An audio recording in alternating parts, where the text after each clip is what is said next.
Fala galera, sejam todos bem-vindos a mais um vídeo da Sherlock SA. Hoje eu tô aqui para apresentar para vocês um pouco do jogo Yuzen, Essência do Mundo, um jogo onde a Sherlock SA está lançando agora a partir do dia 6 de agosto em financiamento coletivo. Eu vou dar uma pincelada ali nos componentes, como é que funciona a mecânica de jogo, para que vocês tenham uma ideia. Vamos lá? E essa é a caixa do Yuzen, galera, é o protótipo que a gente fez. Tá bem próximo do final já. A gente tem aqui a parte de trás. Provavelmente a gente vai estar alterando alguma coisa aqui no design dela, tá? Mas é bem próximo mesmo do que a gente vai entregar para vocês.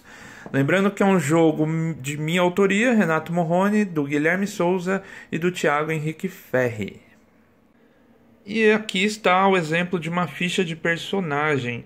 Esse é o Trevor Bretânio, personagem da Nação Caristia. Eu vou estar mostrando para vocês cada partezinha aqui da ficha, o que significa, como funciona, tá bom? Bom, primeiramente o nome dele aqui, né, Trevor Bretânio, ele é da Nação Caristia, que esse símbolo aqui é referente à nação dele. E aqui embaixo do nome a gente tem a raça que ele pertence, no caso aqui é um humano, e a função que ele tem dentro do jogo, no caso aqui ele é um guardião. Lembrando que em Yuzen existem três funções, são os guardiões, os estrategistas e os caçadores.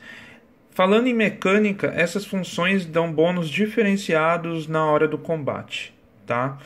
E também dá para ter uma ideia se o personagem ele é mais um tanker, se ele é um personagem de DPS, se ele é um personagem mais de suporte. No caso, o guardião, ele geralmente é um personagem tanker, tá? Para mandar ele para a linha de frente para bater. Bom, abaixo do nome aqui, na parte inferior da ficha, vocês podem ver, tem uma série de características de atributos aqui do herói, né? Então, começando aqui da esquerda para a direita, a gente tem alguns valores, né? Por exemplo, aqui o Trevor ele tem 2 dados no ataque de corpo a corpo. No ataque à distância, que é o desenho aqui do arco e flecha, pode ver que tem um tracinho. Isso significa que o personagem não sabe usar ataque à distância, ele não sabe usar um arco e flecha, por exemplo. Então aqui no caso ele está impossibilitado de fazer qualquer tipo de ataque à distância. A mesma coisa para o cajado.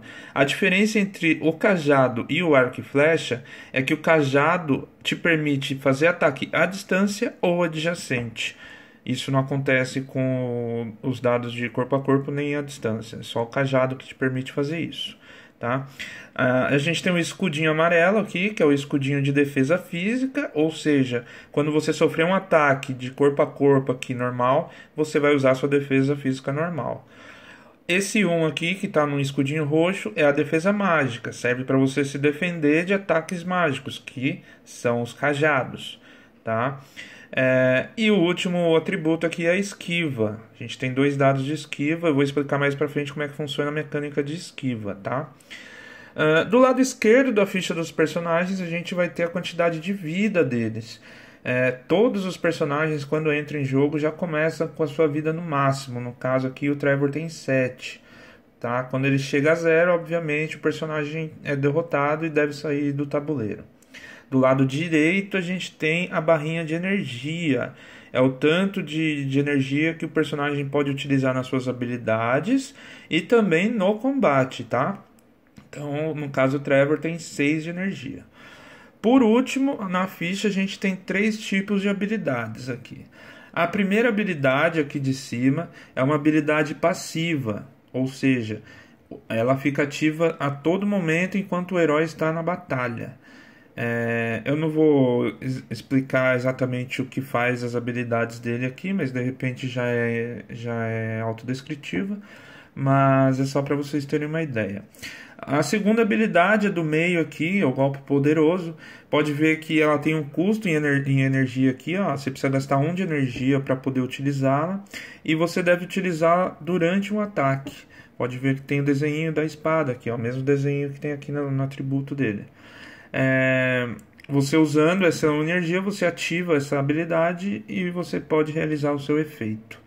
E por último a gente tem a habilidade especial, a gente apelidou carinhosamente aqui de Ultimate.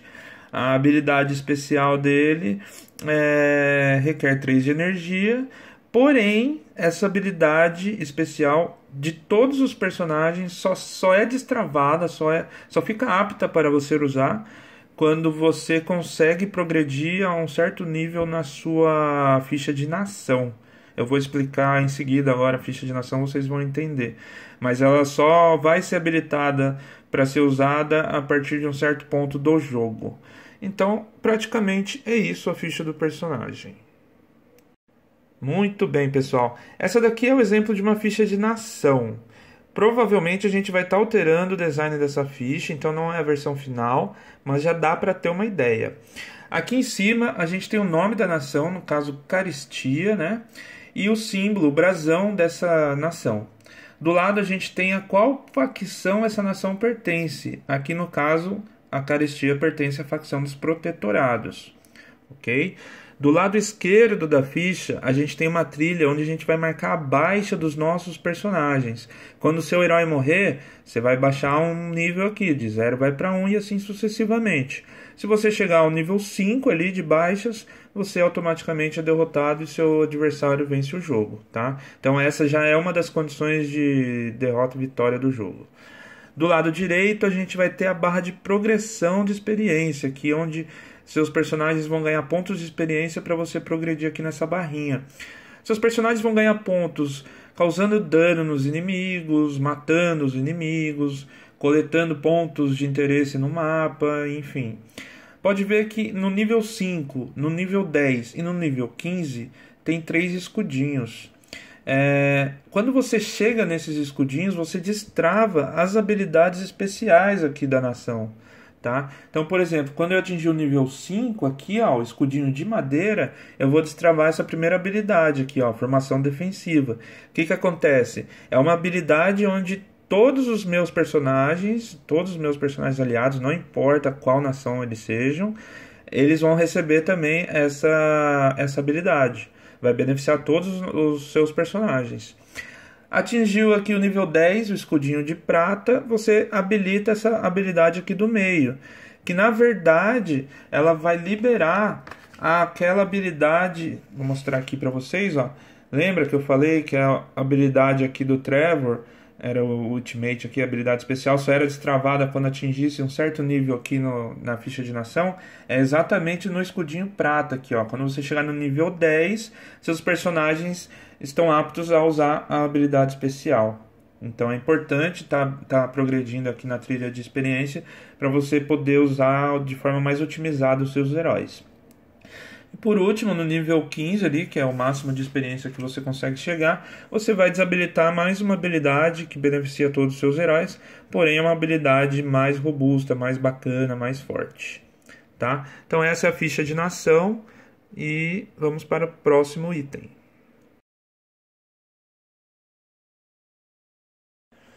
E estamos aqui com o primeiro mapa do jogo base, galera. É o mapa do Canhoneiro Goblin, é isso aí. É uma região muito disputada entre as nações aqui, mas tem um goblinzinho ali que defende toda essa região contra todos. Mas ele é ganancioso, então quanto mais você ajuda ele, mais ele te favorece. Tá? Eu vou explicar cada partezinha do mapa aqui do tabuleiro para vocês entenderem como funciona. Bom, na parte lateral aqui a gente tem uma ilustração do nosso querido Goblin. Aqui a gente tem 2 espaços para engrenagens, tá? Que é um dos objetivos desse mapa. Seria de um jogador e de outro. E aqui o espaço para o deck de Vontade dos Deuses e o descarte das cartas de Vontade dos Deuses. Tá? Vou explicar depois o que é as cartas dos deuses e tal, mas praticamente elas vão influenciar durante a partida aqui para todos os personagens. Essa barrinha de ferro aqui, entre a mesa aqui, né, do Goblin e o mapa, ela marca o número de rodadas para o jogo terminar, tá? Então, se nenhum dos 2 jogadores atingiu condições de vitória até o final da rodada, ambos os jogadores perdem para o nosso querido Goblin. É isso aí. Então não dá para ficar parado esperando, tem que correr atrás dos objetivos mesmo, tá? Nessa trilha de rodada a gente tem alguns efeitos. pode ver aqui, por exemplo, quando chegar nessa rodada, a gente vai revelar uma carta de vontade dos deuses. E tem outros efeitos também aqui no tabuleiro. Mas eu vou deixar esses efeitos para depois, para vocês verem com calma, até como um fator de surpresa aí, tá bom? Bom, basicamente o mapa ele se divide aqui em espaços hexagonais, que é onde os heróis vão estar batalhando. O jogo se resume praticamente em movimentos, né, de pontos de movimento. Como padrão, todos os heróis andam 4 espaços de movimento. Então é simples a movimentação. Por exemplo, se eu for movimentar aqui esse personagem, eu vou andar 1, 2, 3, 4. Simples assim, tá bom? A gente tem uma ação, inclusive, de sprint, né? Que você abdica da sua ação principal para andar mais 2 espaços. Então, você andaria 1, 2, 3, 4, abdico da minha ação e ando mais 2 espaços. Um exemplo. Para explicar, para deixar mais bem claro, o turno do personagem se resume em fazer o seu movimento e sua ação, ou fazer a sua ação e seu movimento. Tá? Você não pode fazer um movimento parcial. Então você abdica do seu movimento para andar mais. No tabuleiro a gente tem alguns espaços aqui. Nesse caso, tá? A gente tem as engrenagens, que é onde a gente vai estar colocando na configuração inicial essas engrenagens para os jogadores coletarem. Em específico para este mapa, o Goblin precisa arrumar as suas tralhas, os seus equipamentos, e ele precisa de engrenagens boas, que estejam funcionando. Então no mapa a gente vai ter 8 engrenagens espalhadas. O problema, galera, é que essas engrenagens ficam ocultas, não dá para saber se são engrenagens boas ou se são engrenagens quebradas. E é aí onde vira uma corrida entre os jogadores para coletar essas engrenagens e entregar para o Goblin, tá? Só que ele só vai beneficiar as engrenagens que são boas, ok? Isso daí está explicando no manual direitinho, vocês vão ter uma ideia bem legal de como funciona isso. Praticamente a gente tem também alguns espaços aqui especiais no tabuleiro, por exemplo aqui, onde tem esses 3 matagais, desculpa. Tem o desenho aqui de uma folhinha, tá vendo? Para facilitar aqui a visualização. O que acontece? Quando o personagem está sobre um espaço de folha, ele está com a habilidade de camuflagem. O que isso significa? Nenhum herói que tiver ataque à distância consegue vê-lo, então ele não consegue acertar esse herói que está camuflado, tá? Essa é a função da camuflagem, do espaço aqui com folhinha. A gente tem um espaço de água, tá? Que está marcado aqui com uma ondinha aqui na pontinha. Esse espaço dificulta o movimento, então você vai gastar 2 movimentos para andar sobre ele. Então eu gastaria 1, 2, 3, 4, 5, 6, 7. Andar sobre a água ou sair da água para um terreno normal, você gasta 2 pontos de movimento. Entrar na água é 1 ponto só. Tá? Então é um pouco mais difícil andar pela água. A gente tem outro tipo de terreno que é chamado espinhoso. Nesse mapa a gente não tem, mas praticamente andar sobre ele com as mesmas regras aqui de andar na água, com a diferença de que você não vai ter um déficit na movimentação, porém você sofre dano ao andar por aqueles terrenos. Tá? Por último, aqui acho que eu posso falar das linhas de bloqueio. Pode ver que algumas partes dos hexágonos aqui estão em vermelho. O que significa? O personagem não pode atravessá-las. É uma parede, não dá. Ele teria que dar a volta para poder ver onde ele queria. Tem um espaço aqui nesse tabuleiro, aqui por exemplo, que é um espaço fechado. O personagem não consegue entrar aqui. Tá? Então é simples. As linhas vermelhas são paredes. Elas são bloqueadas, não pode ultrapassar com o personagem ali. Não só ultrapassar, como não há linha de visão.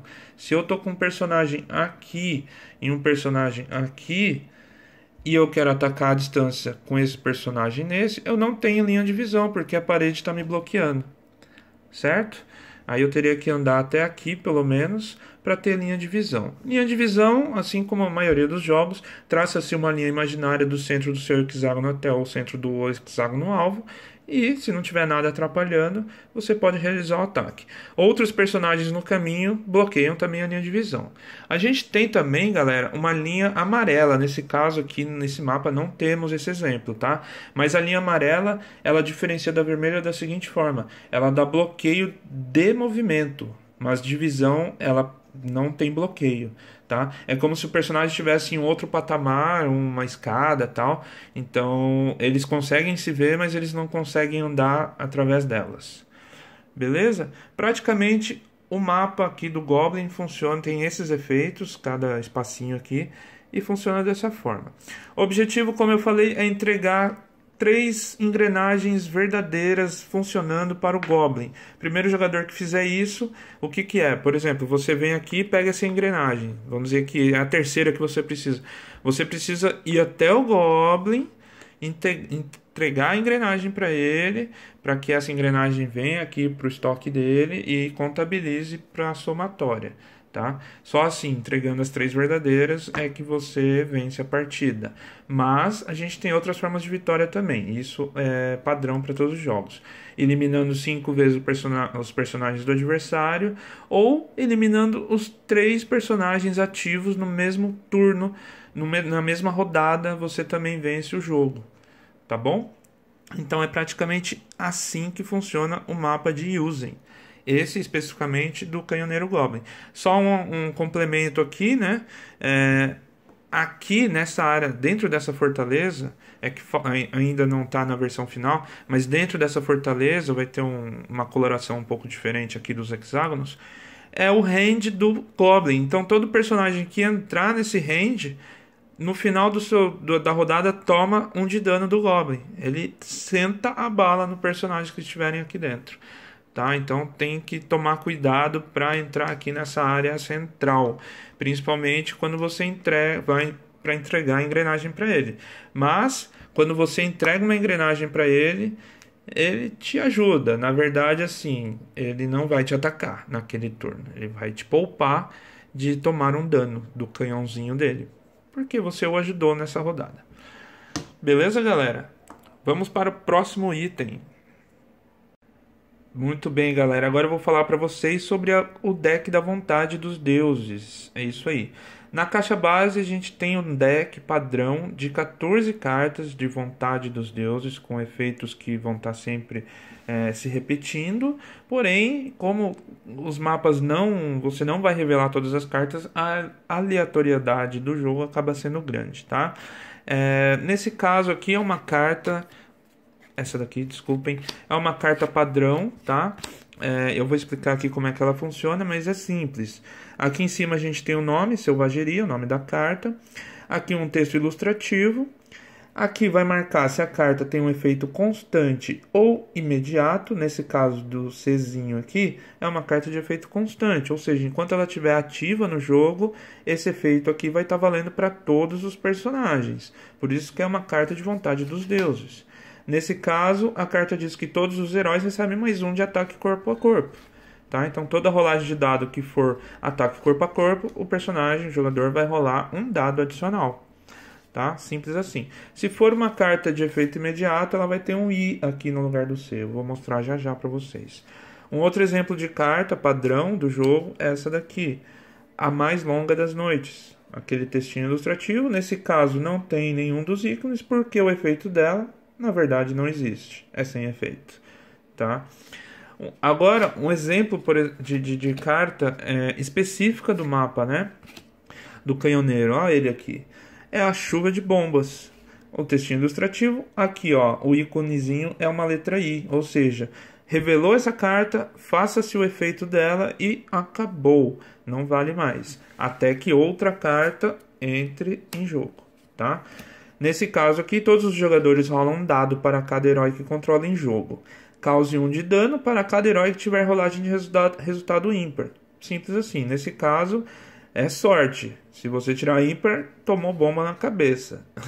Então aqui dá um pouco de aleatoriedade também na hora da partida, né?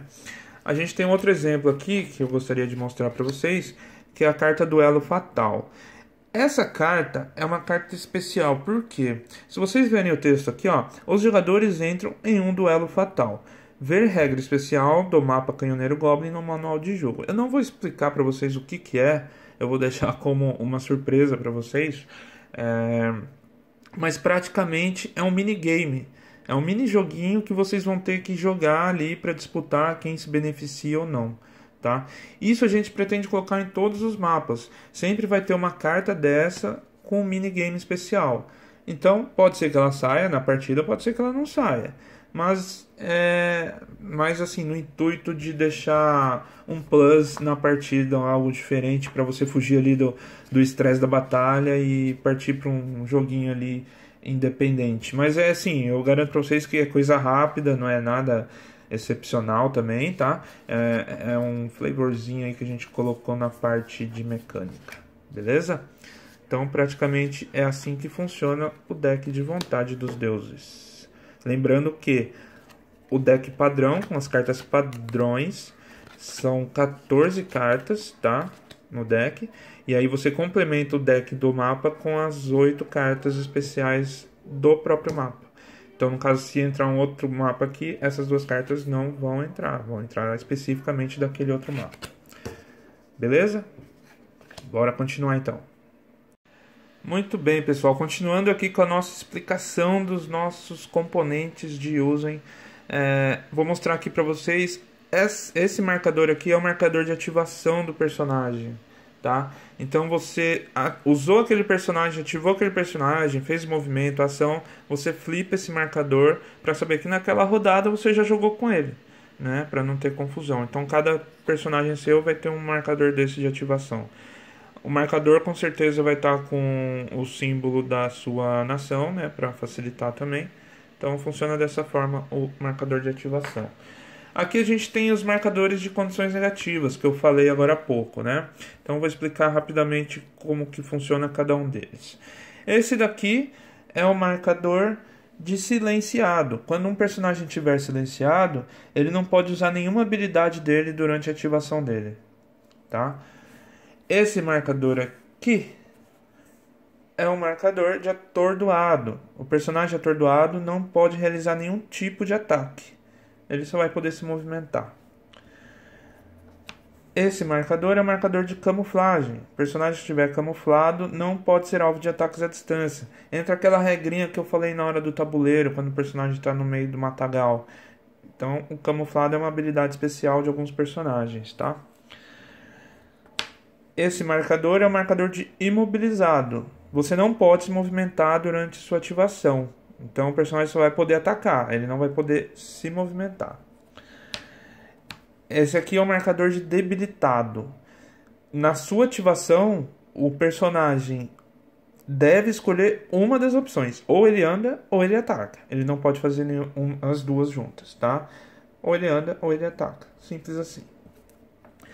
E esse daqui é o marcador de inspirado. Esse marcador aqui vai te permitir alterar resultados na hora do combate, adicionando ou subtraindo um valor nos dados, tá? Eu vou explicar logo mais como é que funciona o combate em jogo.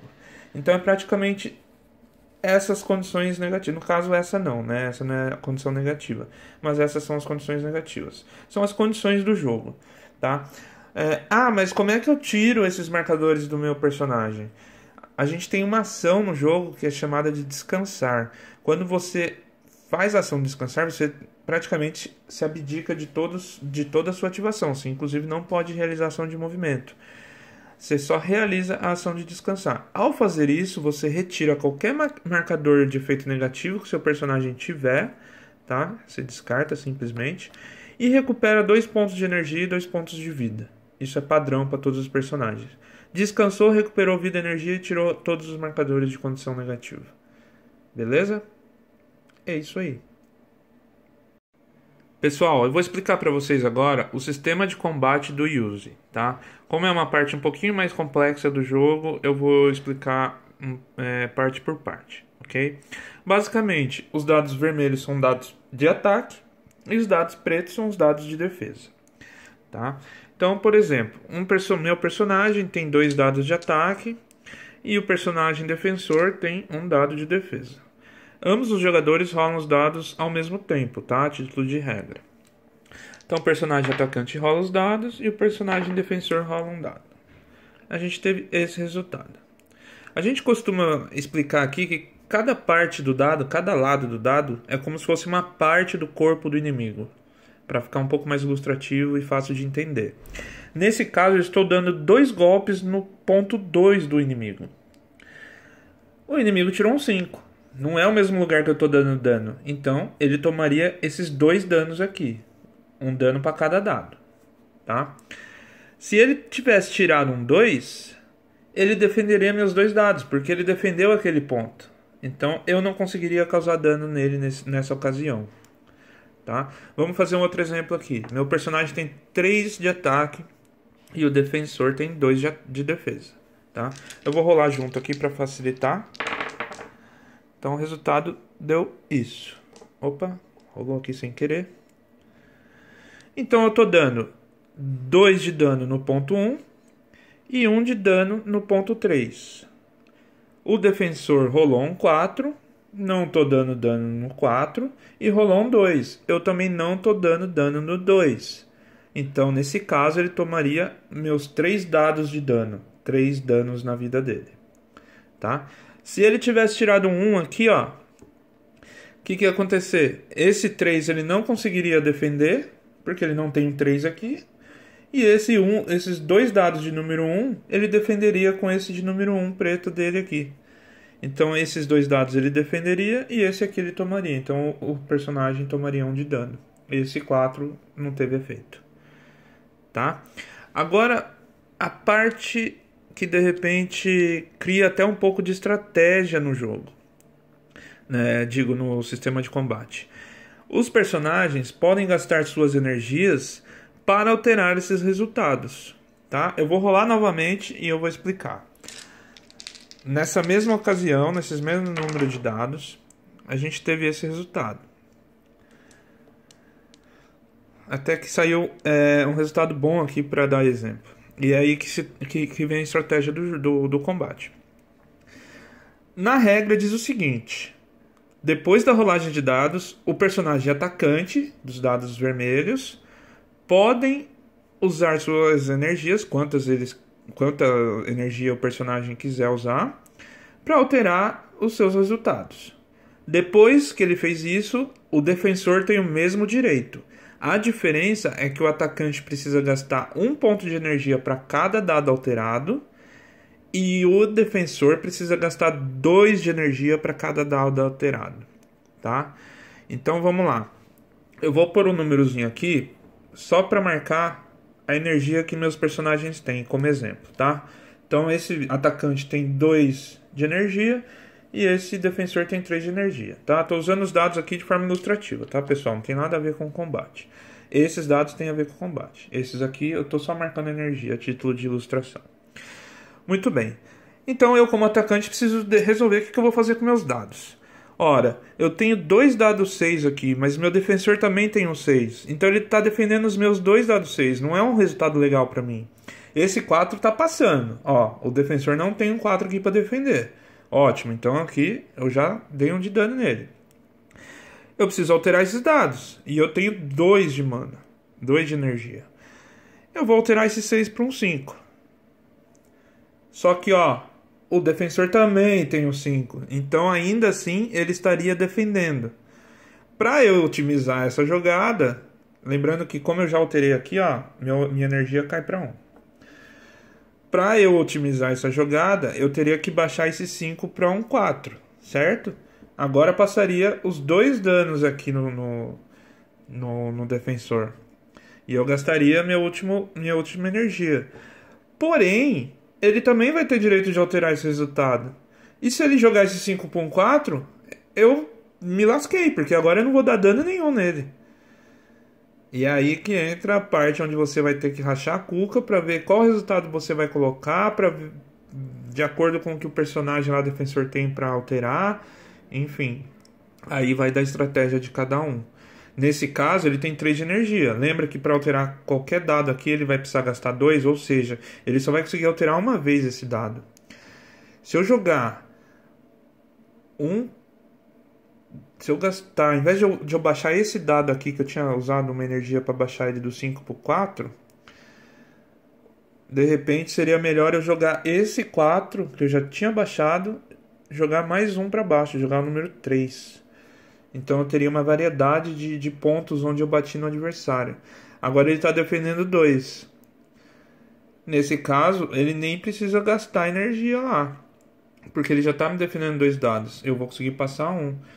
Então, de repente, nem eu seria tão óbvio, tão bom assim eu ter alterado os meus dados, porque eu acabei gastando energia à toa, porque o resultado inicial também estava passando 1 de dano.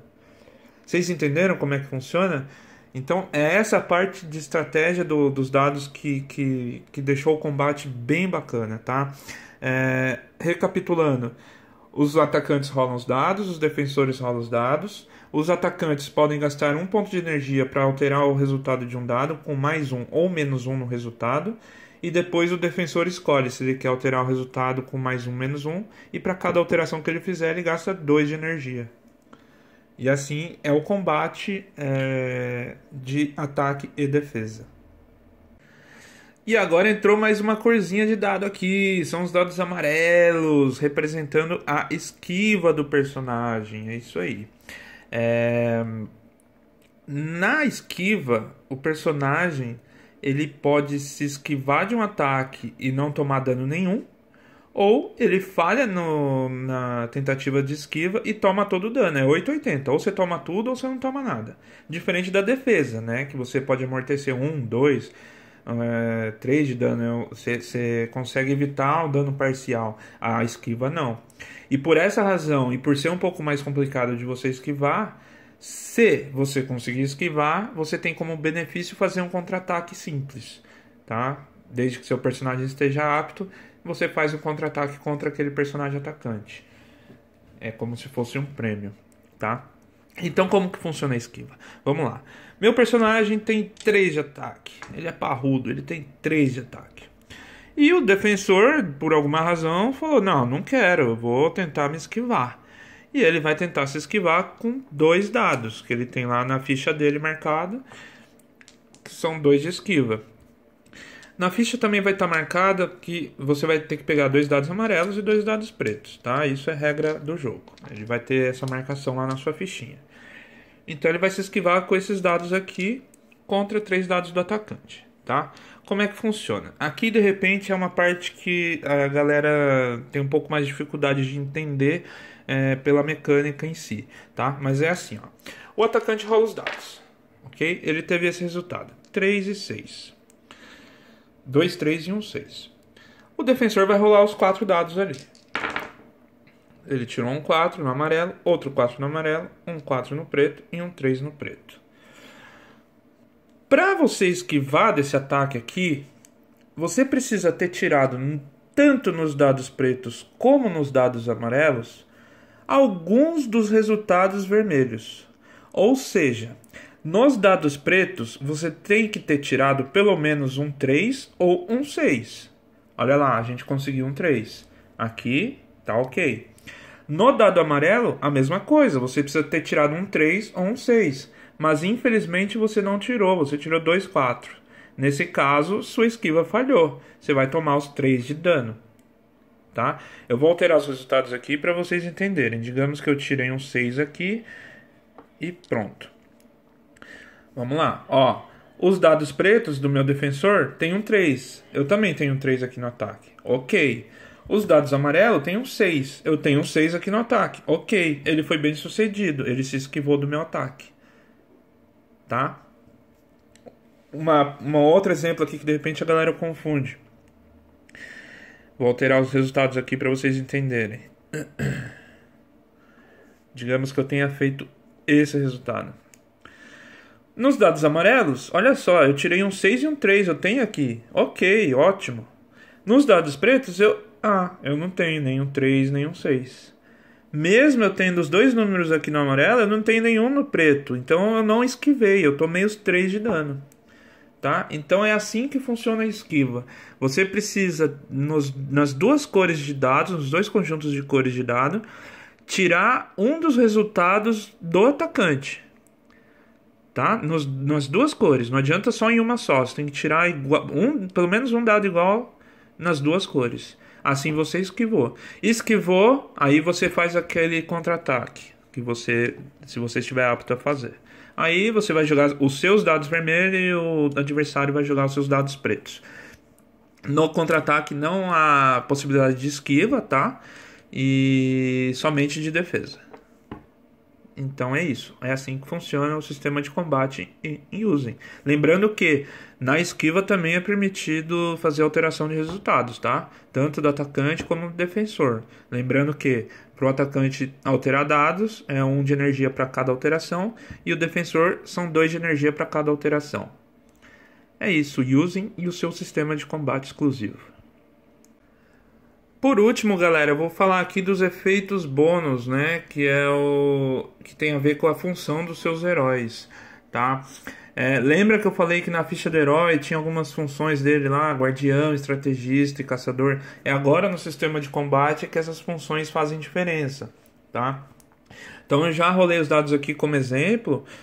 O atacante tirou 1 e 6 e o defensor tirou 1 e 2. Nesse caso, o 1 foi defendido pelo defensor e o 6 passou. O 2 não defende o 6, tá? Então o defensor toma 1 de dano. É o número 6 do dado de combate que o personagem tomou dano que vai dar o efeito bônus. Somente nas rolagens número 6. Desde que elas tenham causado dano. Aí sim, o bônus da função do herói é ativado. Ok? Se eu tivesse passado com 2 6 aqui, você vai ativar o bônus uma vez só, não é cumulativo, ok? Ativou o bônus, simples, faz o efeito dele. Por exemplo, o guardião, se o personagem for um guardião, ele recupera 1 ponto de vida. Se o personagem for um estrategista, o herói recupera 1 ponto de energia. E se o personagem for um caçador, o herói causa mais 1 dano adicional em seu ataque. Nesse caso aqui, ele causaria 3 de dano ao invés de 2. Se eu fosse um caçador. Porque passou 2 danos 6, ativou meu bônus que me deu mais 1 dano adicional. Beleza? Então essas são as funções dos heróis no Usem. Então é isso aí, galera. Eu tentei mostrar pra vocês um pouquinho de tudo ali, de como funciona o jogo, as mecânicas, cada partezinha ali das fichas, o sistema de combate que ele, assim, sou até suspeito pra falar, mas ficou muito bacana mesmo. A gente vê ali nos testes, no tete-a-tete dos jogadores ali, pessoal rachando a cabeça ali de como vai alterar, aí altera, viu o que fez errado. É muito bacana mesmo, só jogando ali para vocês sentirem realmente o sistema de combate, mas eu acho que deu para ter uma ideia de como funciona, né? Então eu quero agradecer a todos que acompanharam o vídeo aí, lembrando que dia 6 de agosto o financiamento coletivo do Usem começa, então a Sherlock convida todos vocês aí para estar apoiando a gente nesse projeto que a gente já está há mais de 2 anos em cima dele, criando as ilustrações, com os nossos artistas aí, criando esse sistema de combate, os mapas exclusivos. Os mapas também estão bem legais. Eu mostrei aqui para vocês o mapa do Canhoneiro Goblin. O outro mapa da caixa base é a Masmorra da Árpia lá, o Labirinto. Tá bem legal também. É outra pegada ali de objetivos, né? Então com novas cartas também. Tá bem bacana também. A gente fez bastante teste também desse mapa. Tá bem gostoso de jogar. Se você se acostuma com a estratégia do mapa do Canhoneiro Goblin, não adianta você levar a mesma estratégia para o mapa da Masmorra, porque é outra configuração de tabuleiro, é outro objetivo. Você vai ter que aprender novamente ali a utilizar suas estratégias. Então tá bem legal o jogo, pessoal. Então a gente pede ajuda aí, o apoio de todo mundo, tá? Então esse é Usem, eu espero que vocês tenham gostado. Fique com a gente no financiamento coletivo a partir do dia 6 de agosto. E é isso aí, galera, até a próxima, valeu!